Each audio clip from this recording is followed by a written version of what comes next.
નમસ્કાર, સ્વાગત છે આપનું ગુજરાત ફર્સ્ટમાં સમાચારોમાં। હું આપની સાથે યશ। એક મહત્વના સમાચાર પ્રાપ્ત થઈ રહ્યા છે। અમદાવાદમાં આગામી 2 દિવસ અતિ ભારે વરસાદની આગાહી કરવામાં આવી છે।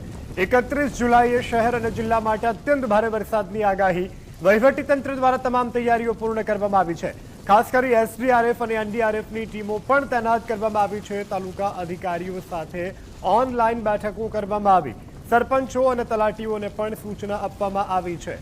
જે રીતની હવામાન વિભાગે આગાહી વ્યક્ત કરી છે તેને લઈ અને વહીવટી તંત્ર પણ સજ્જ છે। હવામાન વિભાગ દ્વારા રાજ્યના કેટલાક મહાનગરોમાં અને કેટલાક વિસ્તારમાં ભારેથી અતિભારે વરસાદની આગાહી કરવામાં આવી છે। તેમાં મહત્વની વાત છે કે અમદાવાદમાં પણ રેડ એલર્ટ આવતીકાલે જાહેર કરાયું છે। ખાસ એક અઠવાડિયા પહેલાં જ અમદાવાદમાં ભારે વરસાદ આવ્યો હતો અને તેને પગલે કેટલાક વિસ્તારોને પ્રભાવિત કર્યા હતા, જળબંબાકાર થયો હતો। ત્યારે અત્યારે હાલ તંત્ર કેટલું સજ્જ છે, અમદાવાદના કલેક્ટર ભવ્ય વર્મા ગુજરાત ફર્સ્ટ સાથે અત્યારે વાતચીતમાં જોડાયા છે। જી સર, એક અઠવાડિયા પહેલાં જ્યારે ભારે વરસાદની આગાહી હતી, ફરી એકવાર રેડ એલર્ટ જાહેર કરવામાં આવ્યું છે। શું અગમચેતીના પગલાં રહેશે ખાસ કરીને તંત્ર દ્વારા? અત્યારે જેવી રીતે તમે કહો છો કે એક અઠવાડિયા પહેલાં પણ ભારે વરસાદ થઈ હતી, અત્યારે હવામાન વિભાગ દ્વારા 2 દિવસ માટે 31 જુલાઈ અને 1 ઓગસ્ટ માટે અમદાવાદ જિલ્લામાં રેડ એલર્ટ છે। એના માટે તંત્ર આગોતરાની તૈયારી બધી કરી છે। બધા જેટલા પણ ફિલ્ડ ઓફિસર્સ હોય છે, જે ફિલ્ડ ઉપર ખરેખર કામ કરે છે, બધા લોકો સાથે અમારી આગોતરી મિટિંગ થઈ છે। બધા લોકોને રોલ ડિવિઝન કરવામાં આવ્યા છે અને અત્યારે બધા લોકો ફિલ્ડ ઉપર કામ કરી રહ્યા છે। ફિલ્ડ ઓફિસર્સ સિવાય અમે લોકો સિનિયર ઓફિસર દરેક તાલુકામાં એના આજે નિમણૂક કરી છે અને આ બધા લોકોને, બધા સિનિયર ઓફિસર્સને ઇન્સ્ટ્રક્શન છે કે સાંજ સુધી બધા લોકો પોતપોતાની તાલુકામાં પહોંચી જશે, ત્યારે ત્યાં જ રાત્રિ રોકાણ કરશે અને શું આયોજન છે એના માટે એક ફરીથી રિવ્યૂ લઈ લેશે। તકેદારીના ભાગરૂપે કાલના દિવસ માટે અમદાવાદ જિલ્લાની બધી શાળાઓમાં રજા જાહેર કરવામાં આવી છે। અત્યારે અમે લોકો જો રજા જાહેર કરી છે, આ કાલના દિવસ માટે કરી છે અને ભલે કાલ બપોરે શું સ્થિતિ છે 1 ઓગસ્ટ માટે એના ધ્યાનમાં રાખીને 1 ઓગસ્ટનું ડિસિઝન લેવામાં આવશે।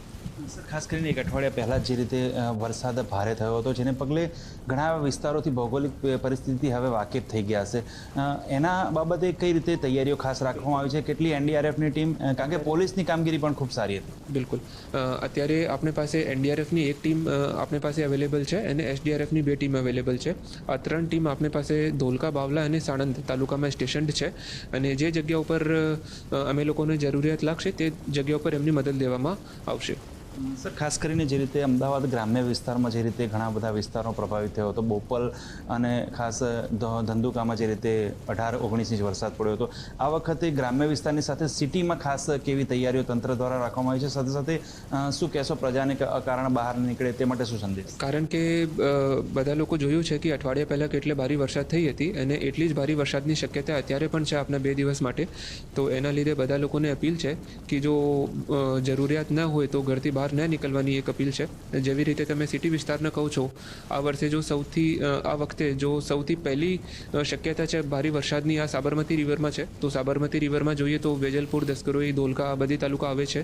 તો આ સાબરમતી રિવરમાં જો વધારે પાણી આવે તો કેટલા ગામો છે જે અમે લોકોને શિફ્ટિંગ કરવાની જરૂરિયાત ઊભી થઈ શકે છે, એના માટે અમે લોકોની આગોતરાની તૈયારી છે।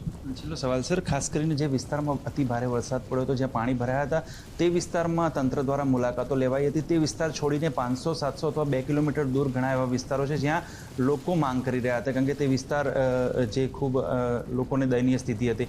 આ વખતે કેવી રીતે ધ્યાન રખાશે? ખાસ કોઈ ટોલ ફ્રી નંબર અથવા તો કોઈ એવી જાહેરાત તંત્ર દ્વારા? બધા તાલુકામાં કંટ્રોલ રૂમ એક્ટિવેટેડ છે। એના સિવાય જિલ્લાનો કંટ્રોલ રૂમ એક હોય છે, પોલીસનો કંટ્રોલ રૂમ હોય છે।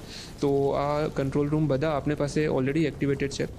એક જો વસ્તુ તમે કહો છો કે બધા વિસ્તારોની મુલાકાત લેવામાં આવી હતી, એવી જ રીતે અત્યારે જેટલા પણ ગામોમાં પાણી ભરાયું હતું, જેટલા પણ લોકોને શિફ્ટિંગ કરવામાં આવ્યું હતું, એના માટે અત્યારે સર્વેની કામગીરી લગભગ પૂર્ણતાના આશરે છે અને જો સરકારના જીઆર મુજબ બધા લોકોને સહાય આપવામાં આવતી હોય છે, દાખલા તરીકે કેશ ડોલ આપવામાં આવે છે, પછી ઘરવકરી સહાય આપવામાં આવે છે, કાચા કે પાકા મકાનને નુકસાન થાય તો એના માટે સહાય આપવામાં આવે છે। એ બધી કામગીરી અત્યારે પ્રગતિમાં છે અને મોટાભાગે ગ્રામ્ય વિસ્તારમાં આજ સાંજ સુધી પતી જશે અને શહેરી વિસ્તારમાં કાલ સુધી પતી જશે। આભાર સર। તો આ હતા અમદાવાદના કલેક્ટર ભવ્ય વર્મા, જેઓ કહી રહ્યા છે કે અગમચેતીના ભાગરૂપે જે રીતે આવતીકાલે ભારેથી અતિભારે વરસાદની આગાહી છે, અમદાવાદને રેડ એલર્ટ અપાયું છે, ત્યારે તંત્ર સજ્જ છે અને એનડીઆરએફ, એસડીઆરએફ સહિત પોલીસ જવાનો સાથે તંત્ર સંપૂર્ણ રીતે સજ્જ છે। ત્યાર પછી વિકી ઠાકોર સાથે સચિન કડિયા, ગુજરાત ફર્સ્ટ, અમદાવાદ।